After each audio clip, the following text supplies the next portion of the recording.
একটু আগে বিএনপির স্থায়ী কমিটির সদস্য জনাব সালাউদ্দিন আহমদ সাহেব বলেছেন, আমরা সবাই রাষ্ট্রের কাছ থেকে দাবি দাওয়া পেশ করি, খুব স্বাভাবিক, কিন্তু রাষ্ট্রকে আমাদের দেওয়ার চেষ্টা করা দরকার।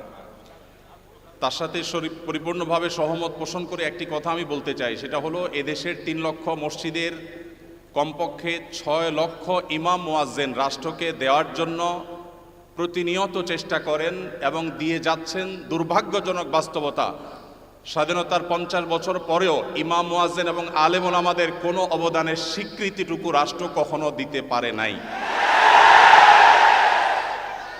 আজও বাংলাদেশের চেহারাকে যদি পরিবর্তন করে দিতে হয়, আজও বাংলাদেশকে যদি স্বনির্ভর করতে হয়, আজও বাংলাদেশের পরিবেশ সচেতনতা সৃষ্টি করে যদি সাফল্য অর্জন করতে হয়, পরিবেশ বিপর্যয় যদি রোধ করতে হয়, যে কোনো দুর্যোগ মোকাবেলা যদি সফলভাবে করতে হয়, দেশের শুধু মসজিদগুলোকে ইমাম মুয়াজ্জিনদেরকে যদি রাষ্ট্র অন করে, ইমাম মুয়াজ্জিনদেরকে যদি সে সুযোগ দেয়, তাদেরকে যদি অন্তত কাজ করবার পরিবেশটা করে দেয়, আমার বিশ্বাস বাংলাদেশের চেহারা পরিবর্তন করতে আর কোনো কিছুর তেমন বেশি প্রয়োজন হবে না।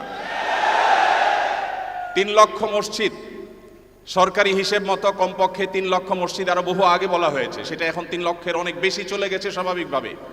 3 লক্ষ মসজিদে প্রতি জুমার দিনে 12:30 থেকে 1:30 পর্যন্ত এই সময়ের মধ্যে গড়ে যদি 100 মানুষ একটা মসজিদে জুমার নামাজে খতিব সাহেবের খুতবা শোনার জন্য আসেন, তাহলে 3 কোটি মানুষ হয়। বাংলাদেশের সমস্ত টিভি চ্যানেল, সমস্ত মিডিয়া একযোগে সবচেয়ে পিক টাইমে এত বেশি দর্শক কখনো পায় বলে আমি মনে করি না।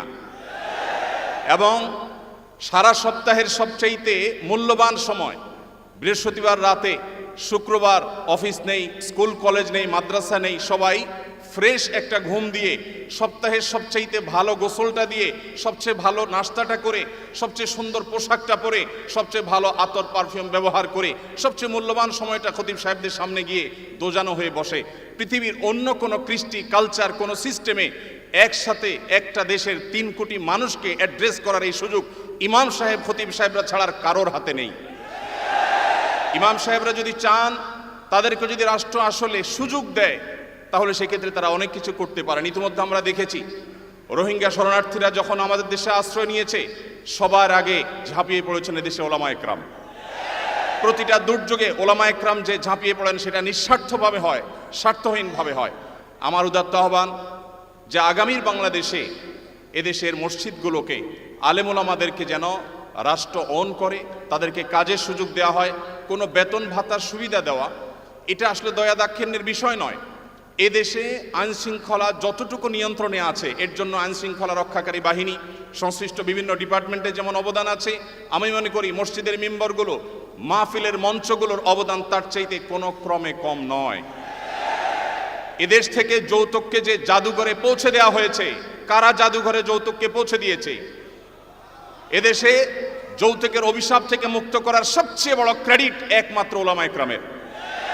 এখনো কোনো মসজিদের মিম্বর থেকে, কোনো মাহফিলের মঞ্চ থেকে মানুষকে চুরি করতে, দুর্নীতি করতে, ডাকাতি করতে, মাদকাসক্ত হতে, কোনো খারাপ কাজের প্রতি আহ্বান করা হয় না। এই সমস্ত মঞ্চগুলো থেকে বহু মানুষ খারাপ পথ থেকে ফিরে আসে। আমরা যদি একটা সৎ, দক্ষ এবং ভালো নাগরিক গড়ে তুলতে চাই, তাহলে সেক্ষেত্রে মসজিদগুলোকে আমাদের অন করতে হবে। আমি বিশ্বাস করি আগামীর বাংলাদেশে সেটি হবে, আমরা সবাই সেটি প্রত্যাশাও করি। আমরা মসজিদ কেন্দ্রিক যে সমস্ত ব্যবস্থাপনা করা যায়, পরিবেশ সুরক্ষা, পরিচ্ছন্নতা অভিযান, দারিদ্র্য বিমোচন, স্কিল ডেভেলপমেন্টমূলক বহুমুখী কার্যক্রম আমরা সম্পন্ন করতে পারি। আমি সালাউদ্দিন ভাইয়ের সাথে পরিপূর্ণ একমত।